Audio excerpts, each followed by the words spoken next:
Hello दोस्तों, welcome back to engineering girls. आज हम पढ़ेंगे unit 4 which is understanding computer forensics. So it's syllabus includes introduction to computer forensics, digital forensic science, the need for computer forensics, cyber forensics and digital evidence, forensic analysis of email, digital forensics life cycle, chain of custody concept, network forensics, approaching a computer forensic investigation, forensic and social networking sites, which include security and privacy threats and challenges in computer forensics. So let's get started. तो introduction में क्या है? What is forensics? Forensics जैसे कि नाम से आपने सुना है, जैसे आप लोग सीआईडी देखते थे वैसे ही उसमें फोरेंसिक होता था क्राइम का, that is physical crime forensic. तो यहाँ पे हम साइबर क्राइम की बात करते हैं, तो यहाँ पे ये जितने भी हमें डिजिटल एविडेंसेस मिलते हैं उस साइबर क्राइम से रिलेटेड, उसकी इन्वेस्टिगेशन करना, उसको कलेक्ट करना, एनालाइज करना और फिर उन रिकॉर्ड्स को प्रिजर्व करना, that is known as computer forensics. So that's a definition. और इसके ऑब्जेक्टिव्स में है डेटा रिकवरी, जिसमें अगर कोई डेटा जो है वो लॉस्ट हो जाता है या डिलीट हो जाता है तो कंप्यूटर फोरेंसिक की हेल्प से हम उस डेटा को रिकवर कर सकते हैं। नेक्स्ट है file system analysis, understanding and analysing the file system to find the evidences, file को समझना और उसको एनालाइज करना एविडेंसेस ढूंढने के लिए। नेक्स्ट है नेटवर्क फोरेंसिक्स, नेटवर्क ट्रैफिक को मॉनिटर करना और उसको एनालाइज करना to uncover the evidence.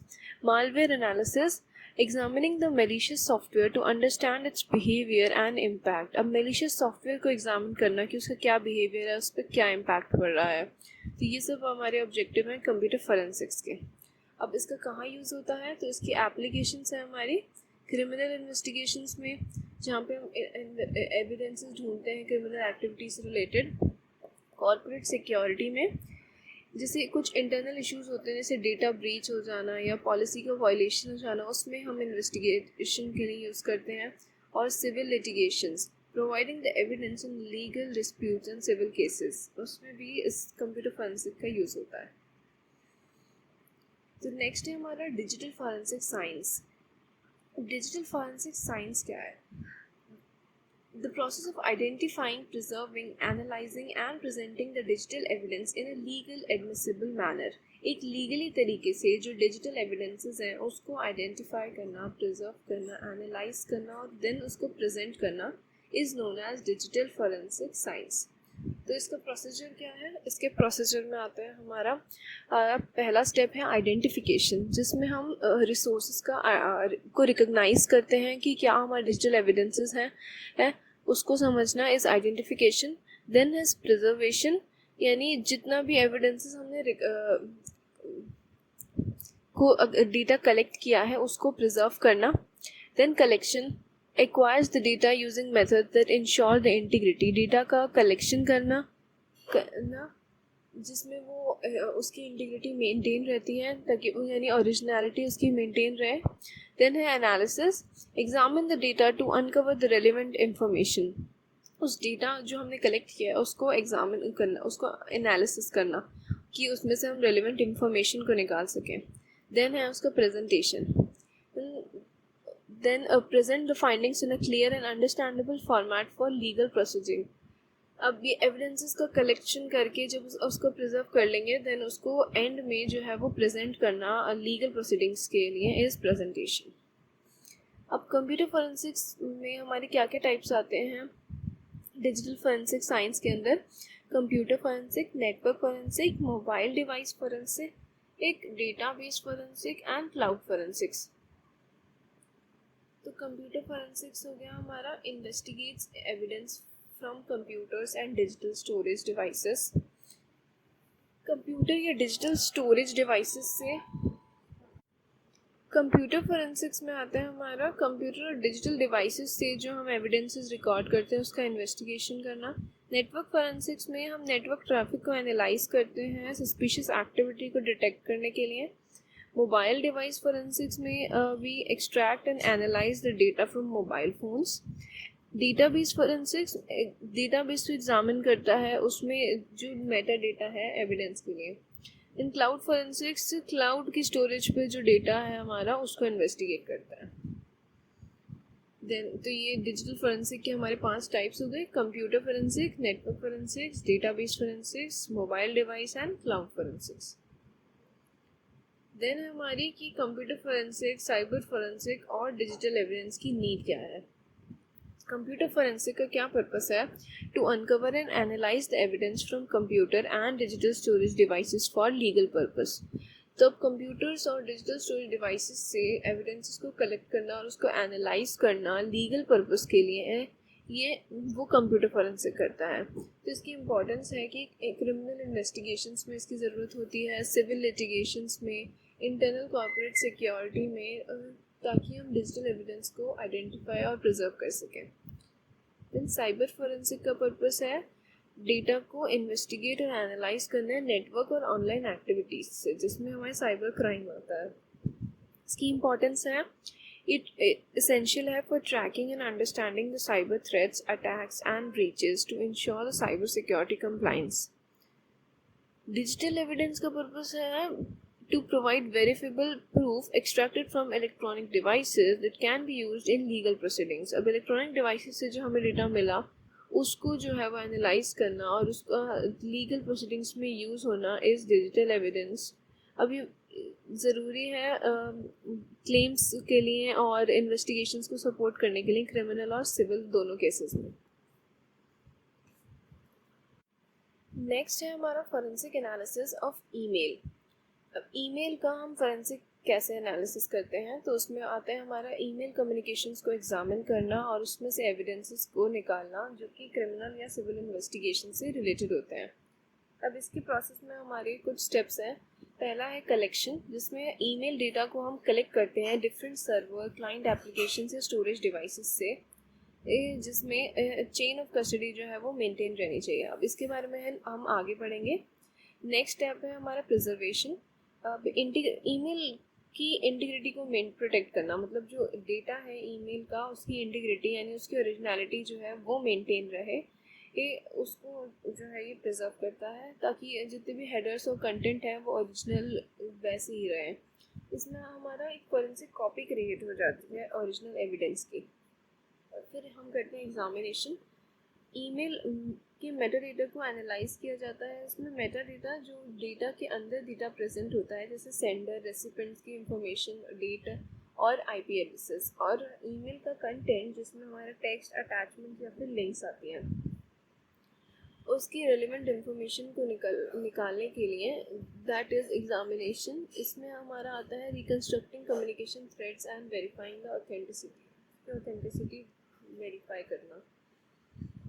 Then analysis, identifying the patterns, extracting relevant information and establishing connections or timelines. This can include detecting forged or altered messages and tracing the source of malicious or fraudulent emails. Analysis करते हैं, अब जो email से हमें data मिला उसमें से जो रिलेवेंट इंफॉर्मेशन है उसको एक्सट्रैक्ट करना, कुछ पैटर्न्स आइडेंटिफाई करना और फिर मेलिशियस और ईमेल्स को जो है वो ट्रेस करना। देन आता है हमारा प्रेजेंटेशन स्टेप्स, जिसमें हमने जो भी फाइंडिंग्स हमें मिली उसको क्लियर और डिटेल रिपोर्ट बनाना लीगल प्रोसीडिंग्स के लिए, और उस रिपोर्ट को जो है वो ये एविडेंस को प्रेजेंट करना चाहिए एक अच्छे क्लियर मैनर में। देन हमारे कुछ चैलेंजेस भी आते हैं फोरेंसिक एनालिसिस में, कि पहला है इंक्रिप्शन। अब ईमेल्स जो हमारे प्रोटेक्टेड होते हैं इंक्रिप्शन स्कीम से और या फिर कुछ प्रोटोकॉल्स हैं, उनको डिक्रिप्ट करना जो है वो थोड़ा मुश्किल हो जाता है, तो यहाँ पे हमारा एक चैलेंज आता है इंक्रिप्शन का। देन है spoofing. Emails can be spoofed. Sometimes emails जो है वो अटैकर्स जो है वो क्या करता है, फेक वगैरह भी बना देता है उसको, कि वो लेजिटिमेट अपीयर तो होती है लेकिन वो होता फेक है, तो उसकी ऑथेंटिसिटी को वेरीफाई करना एक चैलेंज बन जाता है। देन है हमारा मेटा डेटा मैनिपुलेशन। ईमेल का मेटा डेटा को भी ऑल्टर किया जा सकता है, जो कि एक प्रोसेस को और कॉम्प्लिकेट कर देता है, कि उसकी ओरिजिनलिटी को ट्रैक करना थोड़ा इशू हो जाता है। देन है लार्ज वॉल्यूम्स।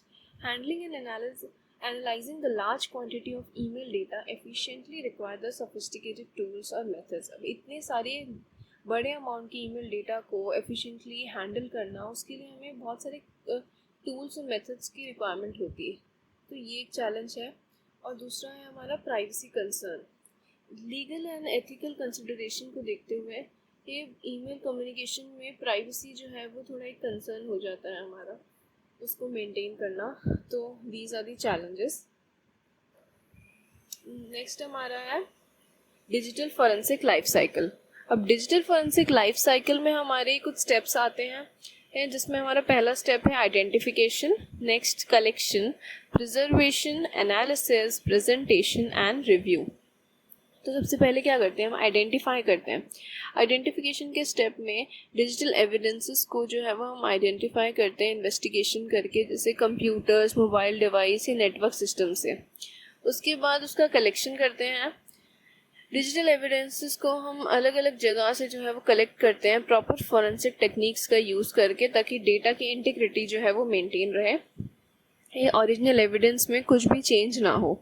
उसके बाद प्रिजर्वेशन है। प्रिजर्वेशन क्या करता है, कलेक्टेड एविडेंस को एज इट इज उसकी इंटीग्रिटी मेंटेन करके उसको प्रिजर्व करना ना, ताकि उसमें कोई भी मॉडिफिकेशन या उसमें कोई लॉस ना हो फ्यूचर यूज़ के लिए। देन है हमारा एनालिसिस स्टेप, जिसमें हम कलेक्टेड डेटा को एग्जामिन करते हैं और उसमें से एनालाइज करते हैं रेलिवेंट इंफॉर्मेशन को। उसमें आता है हमारा कुछ जो डिलीटेड फाइल्स हैं या मेटा डेटा को एनालाइज करना, उसकी रिकवरी करना और पैटर्न्स या सस्पिशियस डेटा को आइडेंटिफाई करना। देन है प्रेजेंटेशन।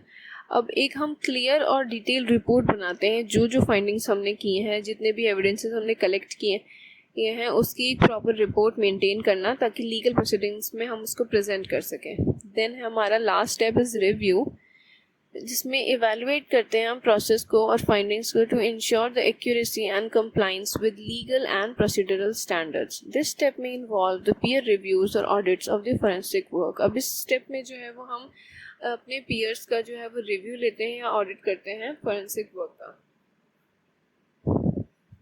ये था हमारा डिजिटल फोरेंसिक की लाइफ साइकिल। फिर अब हम पढ़ते हैं चेन ऑफ कस्टडी क्या होता है। चेन ऑफ कस्टडी एक प्रोसेस है जिसमें हम डॉक्यूमेंट करते हैं और एविडेंसेस की इंटीग्रिटी को मेंटेन करते हैं from the moment it is collected.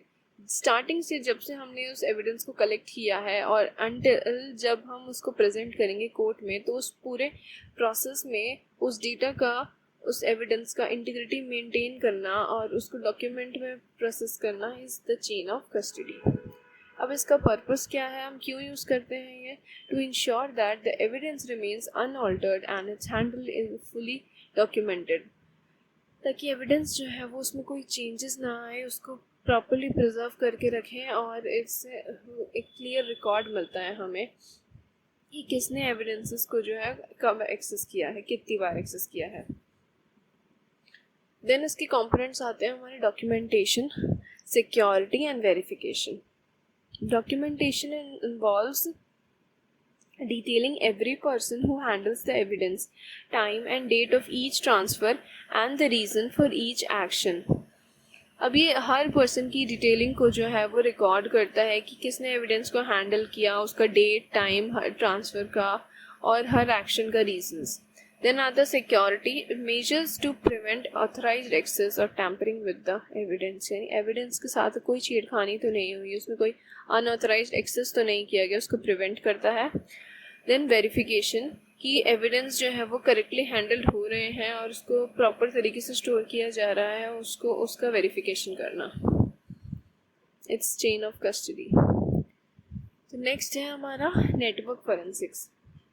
Network forensics में क्या आता है, हमारे नेटवर्क फोरेंसिक्स में भी ये हमारा कलेक्शन, प्रिजर्वेशन, एनालिसिस ही होता है एविडेंस का, बस इसमें हम जो है वो नेटवर्क पे ऊपर काम करते हैं। यहाँ पे हम नेटवर्क ट्रैफिक को एनालाइज करते हैं और कैप्चर करते हैं। कोई भी सस्पिशियस एक्टिविटी अगर हमें मिलती है तो it is essential for identifying the breaches, understanding cyber attacks and ensuring the network security. कोई भी डेटा ब्रीच होता है या फिर साइबर अटैक होता है और नेटवर्क सिक्योरिटी को इंश्योर करने के लिए हम नेटवर्क फोरेंसिक का यूज़ करते हैं। इसके प्रोसीजर में आता है हमारा डेटा कलेक्शन। डेटा कलेक्शन में हम नेटवर्क ट्रैफिक को कैप्चर करते हैं और उससे जितने भी रिलेटेड डेटा है स्पेशलाइज्ड टूल्स और टेक्निक्स का यूज़ करके करते हैं। इसमें हमारा कुछ पैकेट स्निफर्स इंक्लूड होते हैं और intrusion detection system. Data collect होने के बाद हम डेटा को प्रिजर्व कर लेते हैं। अब जो भी हमने डेटा को कलेक्ट किया है उसका प्रिजर्वेशन जो है वो इम्पॉर्टेंट है कि उसकी इंटीग्रिटी मेंटेन रहे और उसमें कोई भी चेंजेस ना हो, ताकि हम उसको फ्यूचर यूज़ के लिए प्रिजर्व कर सकें। उसके बाद है एनालिसिस। अब जो हमने नेटवर्क को जो है वो एग्जामिन करना है, अपने कोई भी उसमें सस्पिशियस एक्टिविटी या फिर पैटर्न को एनालाइज करने के लिए हम उस डेटा को, उस नेटवर्क को एग्जामिन करते हैं। इसमें आता है हमारा analysing the traffic flow, examining logs and correlating the data with known threats. Then analyse करने के बाद इन्वेस्टिगेशन की जाती है। Trace the origins of the attack, identify compromise system and understand the method used by attackers. अब attacks का क्या origin है उसको ट्रेस किया जाता है और क्या क्या मेथड्स जो है वो अटैकर्स यूज़ कर सकते हैं उसको समझा जाता है इन्वेस्टिगेशन में। देन आता है हमारा रिपोर्टिंग, जिसमें हम डॉक्यूमेंट बनाते हैं अपनी फाइंडिंग्स का कॉम्प्रिहेंसिव रिपोर्ट में, जिसमें सारी डिटेल्स रहती है अटैक के बारे में, अफेक्टेड सिस्टम्स और जो भी एक्शंस उससे रिगार्डिंग लिए गए। रिपोर्ट जो है वो क्लियर होनी चाहिए लीगल यूज़ के लिए। फिर नेक्स्ट है हमारा approaching a computer forensic investigation. अब कंप्यूटर फॉरेंसिक इन्वेस्टिगेशन को कैसे अप्रोच किया जाता है कि उसमें आता है हमारा, it refers to structure process है of conducting a thorough methodological examination of digital evidence to uncover the relevant information for legal or investigative purpose। तो इसका मतलब है कि एक स्ट्रक्चर्ड तरीका जिसमें आप एग्जामिन करते हो डिजिटल एविडेंस को और ताकि उससे रिलेवेंट इंफॉर्मेशन को हम निकलवा सकें लीगल पर्पस के लिए। It ensures that investigation is conducted systematically, कि इन्वेस्टिगेशन पूरी जो है सिस्टमेटिकली चले, इंटीग्रिटी मेंटेन हो एविडेंसेस की और लीगल स्टैंडर्ड्स पे वो अधेर है। इट इंक्लूड्स, अब इसमें सारे प्रोसेस आते हैं हमारे preparation, evidence collection, evidence preservation, evidence analysis, reporting and review। तो preparation में हमारा क्या है, establish the objectives and scope of the investigation based on nature of the case। अब केस के हिसाब से objectives को establish करना और scope में and scope of the investigation, ensure that you have the necessary forensic tools and resources। तो इसके लिए हमारे पास नेसेसरी फॉरेंसिक टूल्स और रिसोर्सेज होने चाहिए। नेक्स्ट है एविडेंस का कलेक्शन। अब पोटेंशियल सोर्सेज को हम आइडेंटिफाई करते हैं, जैसे कंप्यूटर, स्टोरेज डिवाइसेस और नेटवर्क सिस्टम, जहाँ से हमें डेटा को कलेक्ट करना है, और हम फॉरेंसिक मेथड्स का यूज़ करते हैं डेटा को कलेक्ट करने के लिए ताकि उसकी इंटीग्रिटी मेंटेन रहे। देन एविडेंस का प्रिजर्वेशन, वही कि हमें एविडेंस को अब सिक्योर मैनर में रखना है, उसमें कोई भी लॉस नहीं होना चाहिए डेटा का। Then evidence analysis, analyze the collected data to uncover relevant information, उसको एनालाइज करना प्रॉपर। देन रिपोर्ट बनाना, क्लियर और डिटेल रिपोर्ट उसकी, और देन उसका review, follow up to ensure that it meets the legal and procedural standards. Then है हमारा forensic and social networking sites. Forensic and social networking sites में भी हमारा collection, analysis, preservation of data आता है सोशल मीडिया प्लेटफॉर्म से, to uncover the digital evidences for investigation. अब हम इसमें सोशल मीडिया प्लेटफॉर्म से डेटा को कलेक्ट करते हैं, फिर उसको एनालाइज करते हैं और प्रिजर्व करते हैं। तो सोशल मीडिया फॉरेंसिक्स भी क्रूशियल फैक्टर है बहुत सी केसेस में, जैसे साइबर बुलिंग के केस में, फ्रॉड, साइबर स्टॉकिंग और भी क्रिमिनल एक्टिविटी। इसी केस में सोशल मीडिया फॉरेंसिक्स जो है वो एक इम्पॉर्टेंट रोल प्ले करता है। अब इसकी कुछ सिक्योरिटी या प्राइवेसी थ्रेट्स हैं हमारे। डेटा ब्रीचेस, डेटा ब्रीच मतलब डेटा जो है वो हमारा लीक हो जाना, उसमें अनऑथराइज्ड एक्सेस जो है वो आ जाना, सेंसिटिव यूज हो डेटा में सोशल नेटवर्किंग प्लेटफॉर्म्स के थ्रू। देन फिशिंग अटैक्स, कि कोई हमारा पर्सनल इंफॉर्मेशन जो है वो स्टील कर ले एज अ ट्रस्टवर्दी एंटिटी बन के। देन है मालवेयर, मेलिशियस सॉफ्टवेयर के स्प्रेडिंग होना लिंक और अटैचमेंट्स के थ्रू सोशल मीडिया पे कुछ भी आप डाउनलोड करते हो या शेयर करते हो तो उससे मालवेयर हो सकता है। Then identity theft, personal information को स्टील करना to impersonate the user and conduct fraudulent activities. आपकी पर्सनल इंफॉर्मेशन को चुरा के आपकी तरह एक्ट करके वो कोई फ्रॉड एक्टिविटीज़ कर सकता है अटैकर सोशल मीडिया के थ्रू। देन प्राइवेसी वायलेशन, आपकी पर्सनल इंफॉर्मेशन का मिसयूज़ करके आपकी प्राइवेसी को जो है वो वायलेट कर रहा है।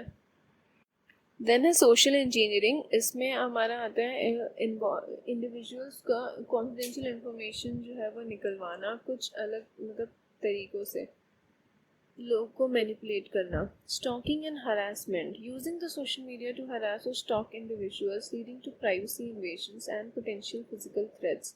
अब सोशल मीडिया के थ्रू जो है वो स्टॉकिंग और हरासमेंट बहुत होती है जिसके लिए हमें ये सोशल मीडिया फोरेंसिक्स जो है वो बहुत इम्पोर्टेंट है। अब इसमें कुछ चैलेंजेस हैं हमारे कंप्यूटर फोरेंसिक्स के। Challenges includes the data volume, handling and analyzing large amount of data generated by modern digital devices and network। अब इतने सारे modern digital device और network हैं, उससे इतना large amount of data generate होता है, उसको proper तरीके से handle करना और analyze करना, ये हमारा एक big challenge है। then हमारा encryption challenge है कि डिक्रिप्टेड और इनक्रिप्टेड डेटा को जो है वो वापस डिक्रिप्ट करना जो है वो थोड़ा डिफ़िकल्ट हो जाता है। नेक्स्ट है रैपिड टेक्नोलॉजिकल चेंजेस। अब जो इतनी ज़्यादा टेक्नोलॉजी जो है वो एडवांसमेंट्स होती जा रही हैं और ये न्यू डिवाइसेस इंट्रोड्यूस हो रही हैं, तो ये फॉरेंसिक एनालिसिस के लिए एक चैलेंज है उसके साथ कीप अप करना टेक्नोलॉजी के साथ। देन है data volatility, ensuring the preservation of transient data, जैसे डेटा इन रैम है which can be lost when devices are powered off, तो उसको जो है वो उसमें जो है वो डेटा को प्रिजर्व करना वो एक चैलेंज है। Then anti forensic techniques, overcoming the method used by criminal to obscure, destroy और ऑल्टर द डिजिटल एविडेंसेस। अब अटैकर्स जो है वो क्या कर रहे हैं, आप डिजिटल एविडेंसेस को जो है वो डिस्ट्रॉय भी कर सकते हैं, तो उसको वापस जो है वो ट्रेस करना और उसको प्रिजर्व करके रखना एक बड़ा चैलेंज है। Then legal and jurisdictional issues, जिसमें आता है हमारा navigating the complex legal frameworks and jurisdictional boundaries when collecting and analysing the evidence from different regions. अब डिफरेंट रीजन से एविडेंस को कलेक्ट करने के लिए जो है हमें बहुत सारे लीगल तरीक़ों से काम करना पड़ता है और कुछ जुरिस्डिक्शनल बाउंड्रीज के अंदर रहना पड़ता है, तो ये भी एक चैलेंज है। देन आता है हमारा रिसोर्स कंस्ट्रेंट्स। अब स्पेशलाइज टूल्स का भी एक लिमिटेड एक्सेस ही है, हम सारे ही टूल्स जो है वो आप आसानी से यूज़ नहीं कर सकते, उसके लिए आपको प्रॉपर ट्रेनिंग की ज़रूरत पड़ती है, तो ये एक चैलेंज है हमारा फोरेंसिक इन्वेस्टिगेशन में। अब इन चैलेंजेस का जो है कुछ मिटिगेशन स्ट्रैटेजीज भी हैं, इसको कैसे ओवरकम किया जा सकता है। तो पहला है हमारा कि continuous training, latest forensic tools, techniques और लीगल रिक्वायरमेंट से जो है वो अपडेट रहना चाहिए और उसकी जो है वो आपको प्रॉपर ट्रेनिंग लेना चाहिए टीम को। देन है कोलैबोरेशन, अदर एजेंसीज, एक्सपर्ट्स और ऑर्गेनाइजेशन के साथ कोलैबोरेट करो ताकि आपकी नॉलेज जो है वो शेयर हो और आप इंक्रीज हो। Then standard procedures हैं, develop and adhere to standard operating procedure for evidence collection, preservation and analysis। Standard operating procedures का आपको डेवलप करना चाहिए एविडेंस कलेक्शन के लिए और पूरे एनालिसिस के लिए, और एडवांस टूल्स का यूज़ करना चाहिए। और जितने भी अब एडवांस फोरेंसिक टूल और टेक्नोलॉजीज आई हैं कॉम्प्लेक्स केस को हैंडल करने के लिए, उसका यूज़ करना चाहिए। So that's it. Thank you for watching.